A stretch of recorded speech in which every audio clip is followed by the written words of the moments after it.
Welcome back, Raider fans. As I mentioned before we went to the break, we're now joined with our first-year head men's basketball coach, Steve DeMeo. Like I said, entering his first season. Coach DeMeo, thank you very much for joining us. Thanks for having me. I'm happy to be here. Well, we're obviously going to be talking about men's basketball, sure. And we've been on a tremendous ride over the last few years, and I know expectations are high, and you're excited about meeting those expectations this year. But before we get into the upcoming season, I'd like to kind of just give our viewers an opportunity to hear a little bit about your background and how you got here. Sure. This is my 26th year of coaching college basketball.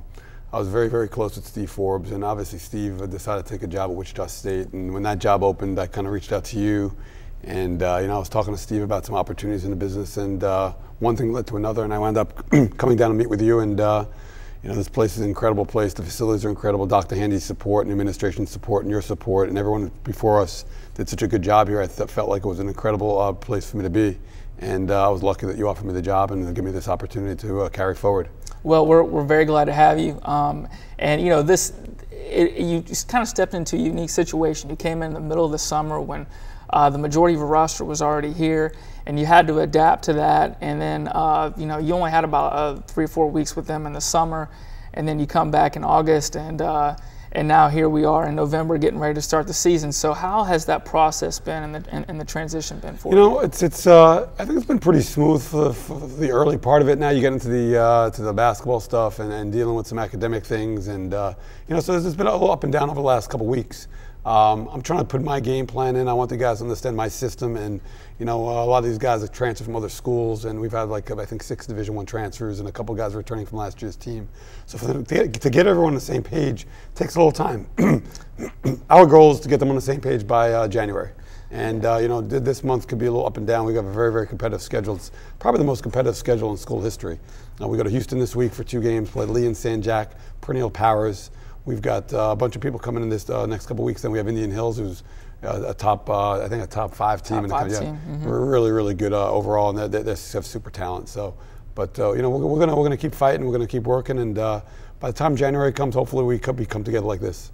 And I think people need to realize you have a very unique challenge on your hands in the fact that you have so many new pieces coming from so many different programs.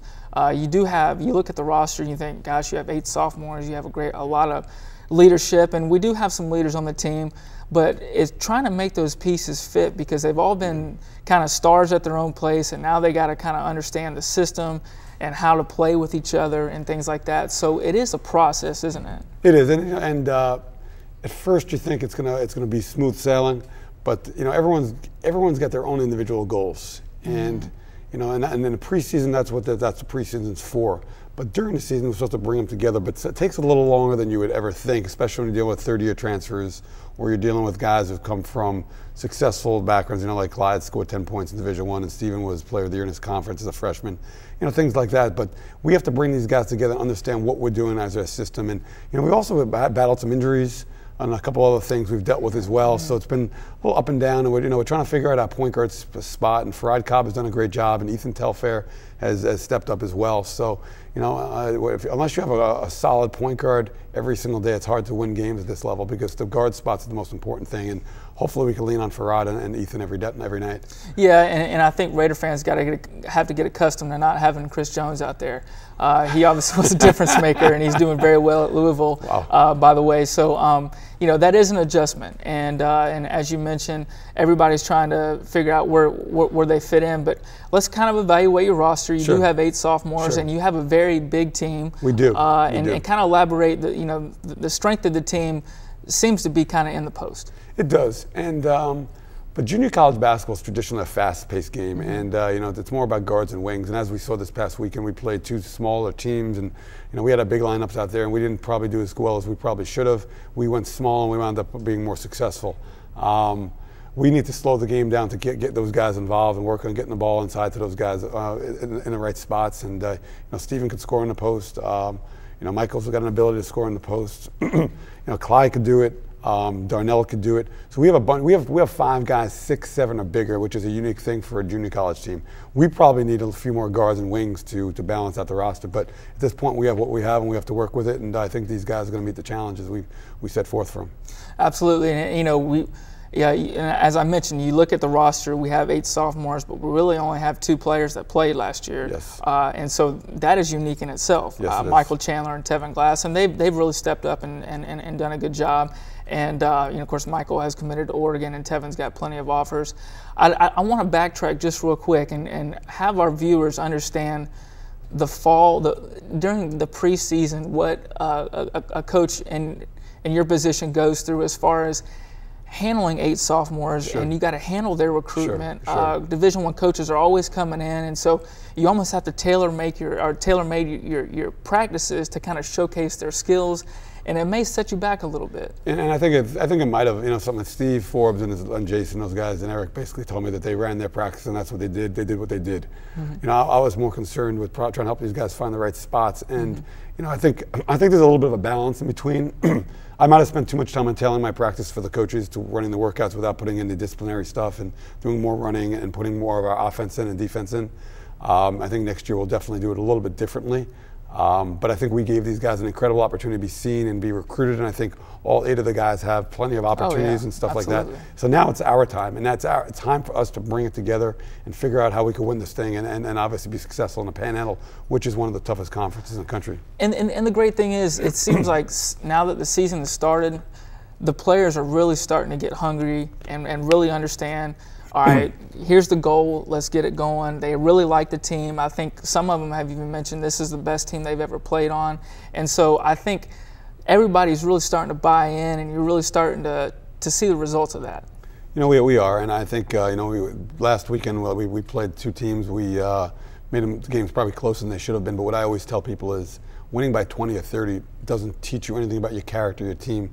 The way we won on Friday night really showed that we have some character, and we can come from behind, and we stuck together. And even on Saturday night, we gave up a little bit of a lead, but we had to do it at the end of the game to get some stops, and we wound up winning the game as well. So, and I'm still trying to figure out the right lineups. And we spoke about that earlier this week, and you gave me some great advice about it. And we've got to find the right 7 guys and try to stick with those guys. And some guys may not be happy with their playing time, but that's how it goes. And as long as we're happy at the end of the day, that's important. And those guys are going to have opportunities though, and when they're called upon, they have to be ready. Well, for our viewers at home who did not have the opportunity to see us during opening weekend, what can they expect out of a Coach DeMeo team when they see him play on the floor? That's a good question. With as big of a lineup as we have, we want to run half-court offensive sets and be a half-court type team. But as we won the game on Saturday night, we went quick. We went really small, and I think we got after that press really affected people. Yeah, and the full-court press was really good. Yeah. And even the weekend before, in some of the scrimmages we had, our press was pretty good as well. Mm-hmm. I didn't anticipate we would be that type of team, and I think over the next couple of weeks we're going to figure out if we're a full-court team or a half-court team, or maybe we'll be a mixture. And I've been part of some successful programs where you run your half-court stuff and you play some great half-court defense, but in appropriate times you press people, you turn people over, you get the game going fast. And I think the next 2 or 3 weeks we will figure that out. But the one thing I want our guys to do is every night they step on the floor, I want them to play hard, play together, play unselfishly. And if we do that, I think the Raider fans will like the team. Well, if we could step back and look at your last 2 weeks or last 3 weeks, we hosted 2 four-year schools at our facility, and Faulkner University and AUM, and we won both of those games comfortably. A very encouraging sign. We're now 2-0, and then we go to a very difficult road trip to Houston, Texas, and play a very talented, one of the most talented teams in the country in Lee College, who we beat last year on a last-second shot. 75-footer? 75-footer by Chris. So they're going to have this game circled. So sure. You're going to be challenged. We are. And with our success the last few years, everybody's got Northwest Florida circled. And so I know it's probably been something you're really trying to get your kids to buy into, to embrace that challenge. Sure. Something, to be honest with you, it's caught me by surprise too. It really, honestly, it really has. I did not realize that, and everyone told me that, but I didn't realize that you're marked. And we really are. Every time you walk in a gym, they want you. Every time, the teams walk in your gym, they see what we have, they want you. Mm-hmm. And it's a 40-minute game, and you can't relax for 15 minutes or 10 minutes because all these teams are playing have talent, and if they play as hard as they play, they can get us. And I need to be on my game every single day as well, and my staff needs to be on our game every day, and our players do. And I think over the next few weeks, we're going to learn a lot about ourselves. Well, and obviously you mentioned our non-conference schedule is very challenging, and then we get to the conference. We have a very good conference. 3 of the teams are ranked in the top 10 in the state. Actually, in the top 4 of the state. Tallahassee's 3 right now. We're tied with Tallahassee at the 3 spot, and Chipola is 2. And the College of Central Florida, the defending national champions, is ranked number 1 and number 1 in the country. So our region is very strong. Our conference is very strong. So and the coaching is really good. I had the opportunity to watch Tallahassee this past weekend. Yeah. And Eddie does a great job there, as well as the other 3 coaches as well do a great job too. So absolutely. And so I know exactly what you're saying. When it's a process. November, December is a process to get you playing your best in January. Because at the end of the day, you still got to be those top 2 teams in the conference to get to the state tournament. We do, and that's a good thing. And we embrace the pressure as well. We embrace that, and our guys, I think, are going to embrace that as well.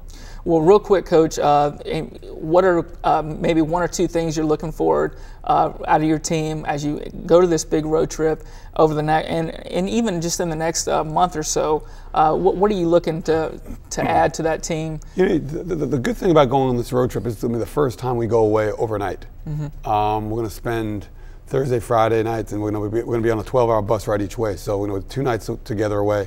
It's about bringing guys together, some camaraderie things, and as much as that guys live in the same dorms and the same apartments together, going away gives you a new challenge, gives you new things, ways to get to know each other, sit down, have a meal together, talk about things, plenty of time. And that's the one thing I think I would love to do early in the year if possible, but the rules don't allow you to do that, to go away, I don't think. So camaraderie, togetherness, let's see what kind of fight we have on adverse situations. I mean, Lee's going to probably have a big crowd. San Jack's very, very well coached, and it's been a big-time program.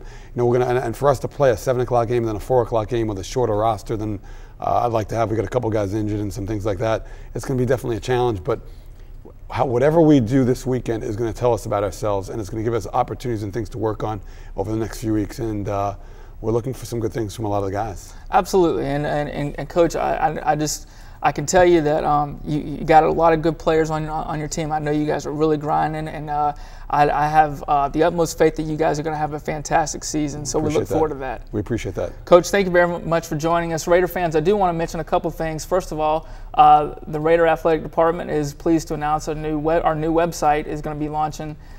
So you can check that out at NWFRaiders.com. And if you wish to join the Raider Club, it's the best way to view the basketball season. You can call us at 729-5379, or again, go to our website, NWFRaiders.com. We thank you very much for joining us. Once again, come out and support the Raiders. It's fantastic basketball. You won't be disappointed, and we look forward to 2 great seasons. Good night.